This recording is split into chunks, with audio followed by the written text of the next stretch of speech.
विद्यार्थी मित्रांनो, आपण आज वस्तू ही 6वी कविता अभ्यासणार आहोत। या कवितेचे कवी आहेत द.भा. धामनस्कर। या कवींनी आपण आपल्या कुटुंबातील व्यक्तींना, आई आपल्या मुलाला जसं जपत असते, जीव लावते, प्रेम लावते, प्रेम करते, तशा पद्धतीने आपण वस्तूंनाही जपलं पाहिजे, जीव लावला पाहिजे, तिच्यावरती प्रेम केलं पाहिजे। तिच्यामध्ये वेगवेगळ्या प्रकारच्या भावना असतात, त्या भावना आपण जाणून घेण्याचा प्रयत्न केला पाहिजे आणि वस्तूंशी मानवी भावना जोडल्या गेलेल्या असतात, त्या भावना आपण समजून घेतल्या पाहिजेत। ती वस्तू आपल्याला अनमोल असते की कुठल्याही प्रकारची वस्तू असली तरी आपण त्या वस्तूमध्ये एक जीव आहे म्हणून तिला आपण जपलं पाहिजे, तिच्यावरती प्रेम केलं पाहिजे, तिच्याविषयी आदर बाळगला पाहिजे असं कवी द.भा. धामनस्कर सांगतात। परिचय आपण पाहूयात। प्रसिद्ध कवी, भावोत्कटता, चिंतनशीलता व प्रांजळपणा यामुळे धामनस्कर यांच्या कविता वाचकांच्या मनाला स्पर्श करतात। सामाजिक तणावांमुळे आलेली अस्वस्थता व्यक्त करताना संवेदनक्षम मनाला येणारी व्याकुळता आणि अभिव्यक्तीतील संयम ही त्यांच्या कवितेची वैशिष्ट्ये। त्यांची कविता 1980 साली प्रथम कविता दशकाची या संग्रहातून ठसठसीतपणे वाचकांच्या परिचयाची झाली। प्राक्तनाचे संदर्भ व बरेच काही उगवून आलेले हे त्यांचे कविता संग्रह प्रकाशित आहेत। ही कविता मुक्त छंद या प्रकारातील आहे। कोणत्याही निर्जीव वस्तूशी मानवी भावना जोडली गेली आहे की ती वस्तू अनमोल ठरते। वस्तू माणसाला दीर्घकाळ साथ देतात आणि व्यक्ती आणि वस्तू यांच्यामध्ये एक अतूट नाते तयार होते।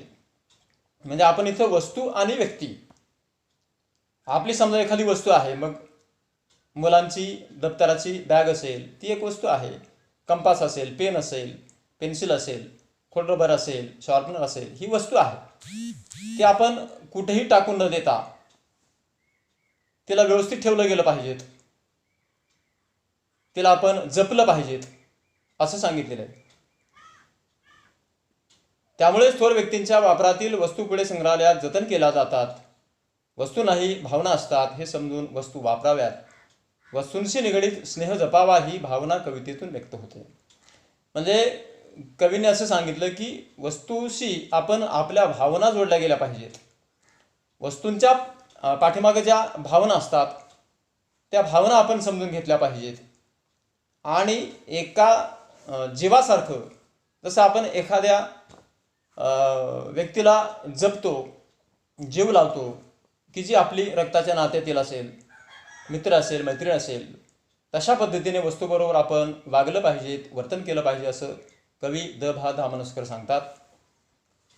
वस्तूंना जीव नसेलही कदाचित, पण जीव नसल्यासारखे वागू नये त्यांना। वस्तू निर्जीव आहे परंतु ती वस्तू सजीव आहे या दृष्टिकोनातून आपण त्या वस्तूकडे पाहिलं पाहिजे, तिला जपलं पाहिजेत, तिच्यातल्या भावना आपण समजून घेतल्या पाहिजेत। म्हणून म्हटलं वस्तूंना जीव नसेलही कदाचित, पण जीव नसल्यासारखे वागू नये त्यांना।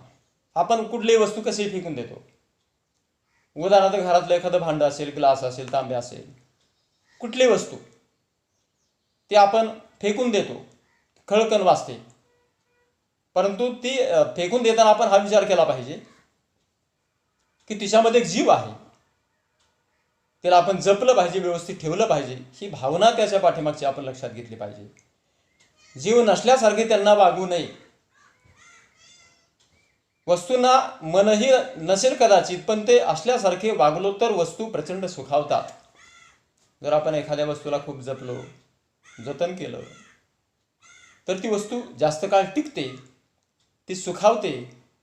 मन कदाचित नसेल, आपण जसं एखाद्याचं मन दुखावतो तसं वस्तूला मन नाही कदाचित, परंतु तिच्यामध्ये सुद्धा मन आहे असं आपण समजून तिच्याशी वागलो तर ती सुद्धा प्रचंड सुखावते। वस्तू निखालस सेवकच असतात आपल्या। वस्तू निखालस सेवकच असतात आपल्या। निखालस म्हणजे अगदी खरंय की वस्तू आपले सेवा करतात, म्हणून त्यांना काय म्हटलंय, सेवक म्हणजे चाकर, जसं एखाद्या ऑफिसमध्ये एखादा शिपाई किंवा नोकर एखाद्या अधिकाऱ्याच्या हाताखाली असतो, तो त्याचं सांगितलेलं काम ऐकतो, तसं वस्तू आपण कधी घेतली कधी ठेवली तरी तिला राग येत नाही, परंतु तिच्या मागच्या भावना आपण लक्षात घेतल्या पाहिजेत. म्हणून म्हटलं वस्तू निखालस सेवकच असतात आपल्या, तरीही बरोबरीचाच मान द्यावा त्यांना, समान दर्जा आपण वस्तूंना दिला पाहिजेत. उदाहरणार्थ एखादी आई लहान मुलांना फेकून देत नाही, टाकून देत नाही, हातातून खाली टाकून देत नाही. एखादी वस्तू आपण हातातून खाली टाकून देतो, तिचा विचार करत नाही. मग कवी सांगतात की त्या वस्तूमध्ये जीव असल्यासारखं वागा, तिच्याशी वर्तन करा. वस्तूंना वेगळी स्वतंत्र खोली नको असते. एखादी वस्तू अशी म्हणते का की मला स्वतंत्र आणि वेगळी खोली द्या, मला ही जागा नको, असं नाही. वस्तू संग्रहालयामध्ये ज्या वस्तू ठेवलेल्या असतात त्या वस्तू रागावत नाहीत की मला याच ठिकाणी का ठेवलंय. एखादी ढाल असेल, एखादी तलवार असेल, एखादा भाला असेल, ऐतिहासिक वस्तू संग्रहालयामध्ये किंवा काही ग्रंथ भांडारामध्ये, लायब्ररीमध्ये आपण जे ग्रंथ पाहतो, पुस्तकं पाहतो, अनेक विषयाची, अनेक हर तऱ्हेची पुस्तकं आपण ग्रंथालयामध्ये पाहतो, ती रागवत नाहीत. ती ज्या जागी ठेवलेली असतात त्याच जागी असतात. त्यांच्या मनात कुठल्याही प्रकारचा द्वेष, राग, भावना नसते. आणि म्हणून वस्तूंना वेगळी स्वतंत्र खोली नको असते. त्यांना फक्त आपल्या मानलेल्या जागेवरून निष्कासित न होण्याची हमी द्या. निष्कासित होणे म्हणजे पदच्युत करणे, बाजूला सारणे. तिची जी जागा आहे, काही वस्तूंच्या जागा ठरलेल्या असतात, त्याच जागी ती वस्तू आपण ठेवली पाहिजेत. उदाहरणार्थ आपल्या घरामध्ये रॅक असेल, त्या रॅकला जी भांडी असतात त्याला वेगवेगळ्या प्रकारचे कप्पे असतात.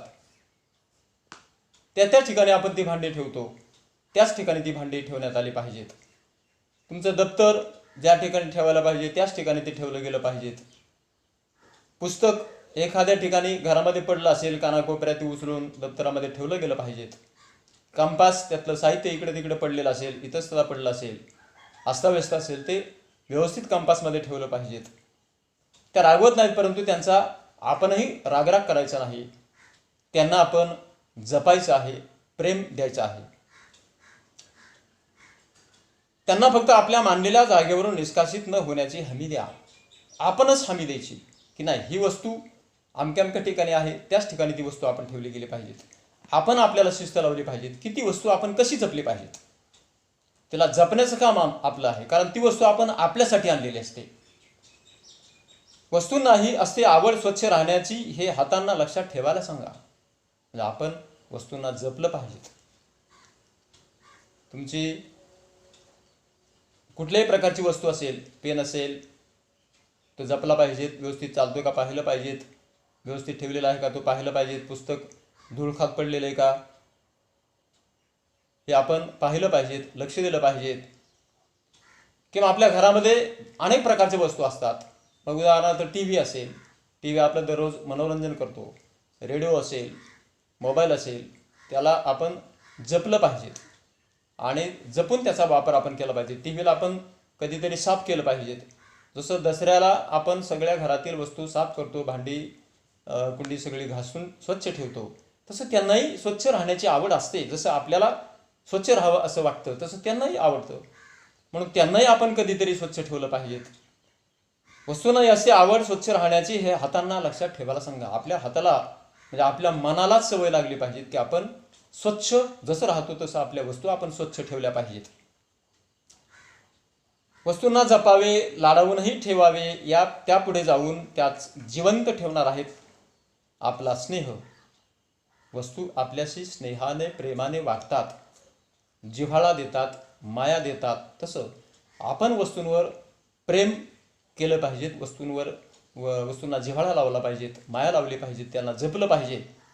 म्हणून कवी म्हणतात, वस्तूंना जपावे, लाडावूनही ठेवू नये, लाडावूनही ठेवावे. त्यापुढे जाऊन त्याच जिवंत ठेवणार आहेत आपला स्नेह. कारण प्रत्येक वस्तू ही आपल्याला सतत कधी ना कधी लागत असते. मग पुस्तक असेल, पेन असेल, कंपास असेल, घरातली कुठली वस्तू असेल, घरात एखादी खुर्ची असेल, टेबल असेल, तो व्यवस्थित साफ केला गेला पाहिजेत. आणि म्हणून त्यांचा लाडही करायचा आणि तेवढाच वापरही करायचा, असं कवी या ठिकाणी सांगतात. म्हणून त्याच जिवंत ठेवणार आहेत आपला स्नेह. आपल्याशी त्या प्रेमाने वागणार आहेत. आपला स्नेह त्याच जीवन ठेवणार आहेत. आयुष्य संपले की वस्तू नाही आजवरच्या हक्काच्या घरात राहू देत नाहीत. एखादी वस्तू आपल्या कामाची राहिली नाही की आपण तिला कोनाड्यामध्ये टाकून देतो, एखाद्या वेगळ्या खोलीमध्ये फेकून देतो. परंतु कवी या ठिकाणी सांगतात, आयुष्य संपले की वस्तू नाही आजवरच्या हक्काच्या घरात राहू देत नाहीत. ती रिटायर झालेली असते, परंतु तिला आपण आपल्या आठवणीसाठी कुठेतरी चांगल्या ठिकाणी आपण ठेवलं पाहिजे, की ती पुन्हा पुन्हा आपल्याला दिसली पाहिजेत, असं कवी या ठिकाणी सांगतायत. आयुष्य संपले की वस्तू नाही आजवरच्या हक्काच्या घरात राहू देत नाहीत, तेव्हा कृतज्ञतापूर्ण निरोपांचा त्यांचा हक्क शाबूत ठेवावा. कृतज्ञतापूर्ण म्हणजे आदरयुक्त भावना तिच्यामध्ये असतात. कृतज्ञतापूर्ण निरोपाचा त्यांचा हक्क म्हणजे स्वाधिकार शाबूत ठेवावा. त्यालाही जसा आपल्याला हक्क आहे, स्वातंत्र्य आहे, अधिकार आहे, त्याचप्रमाणे त्या वस्तूलाही हक्क आहे, स्वाधिकार आहे. असं तिला आपण वागवलं पाहिजे. तिला आहे त्या जागी व्यवस्थित ठेवलं पाहिजे. ती रिटायर झालेली असली, तिचं काम संपलेलं असलं तरीसुद्धा आपण ती एखाद्या व्यवस्थित चांगल्या जागी आपण तिला ठेवलं पाहिजेत. म्हणजे कवी धामनस्कर यांना या कवितेच्या माध्यमातून असं सांगायचं आहे की प्रत्येक वस्तू ही तिच्यात काहीतरी भावना दडलेल्या असतात आणि त्या भावना आपल्याशी निगडीत असतात. हे लक्षात ठेवून जाणीवपूर्वक आपण वस्तूंबरोबर चांगलं वर्तन केलं पाहिजे, तिला जपलं पाहिजेत, तिच्याशी स्नेह आपण वाढवला पाहिजेत. तिच्याबरोबर आपण आपला स्नेह वाढवला की आपला स्नेह हा वृद्धिंगत होतो, असं कवी या कवितेच्या माध्यमातून सांगतात. म्हणून काही वस्तू की ज्या आवर्जून संग्रहालयामध्ये ठेवल्या जातात. उदाहरणार्थ कोल्हापूरमध्ये शाहू पॅलेस आहे, त्या शाहू पॅलेसमध्ये अनेक प्रकारच्या त्यांनी वापरलेल्या ज्या वस्तू आहेत, तलवार असेल, भाला असेल, बेचू असेल, शिकारीच्या ज्या वस्तू आहेत, त्यांची जी हत्यारं आहेत ती अतिशय जपून ठेवलेली आहेत आणि त्यांची देखभाल सुद्धा केली जाते. म्हणजेच त्या वस्तू काहीतरी चांगलं कर्म करून गेलेले असतात आणि त्यांचं कर्म संपलेलं असतं, म्हणून त्यांना एका जागी वस्तू संग्रहालयामध्ये ठेवलेलं असतं आणि त्यांना त्यांच्या जागेवरून सुद्धा हटवलं जात नाही. त्यांची देखभाल सुद्धा केली जाते, त्यांना स्वच्छ ठेवलं जातं. ही त्यांची आवड असते. जशी आपल्याला आवडी असतात, आपल्या आवडीनिवडी असतात, तशाच पद्धतीनं आपण त्या वस्तूंना सुद्धा एक प्रकारची आवड आहे स्वच्छ राहण्याची, दिसण्याची, तसं आपण तिला ठेवलं पाहिजे, असं या ठिकाणी कवी धामनस्कर सांगतात. विद्यार्थी मित्रांनो, ही कविता या ठिकाणी संपलेली आहे. सर्व विद्यार्थ्यांनी या कवितेच्या पाठीमागं ज्या काही कृती दिलेल्या आहेत त्या कृती सर्व सोडवायच्या आहेत आणि सोडवून आपल्या स्वतःच्या वहीमध्ये, मराठी विषयाच्या वहीमध्ये सोडून त्या आपल्या ग्रुपवर टाकायच्या आहेत. धन्यवाद.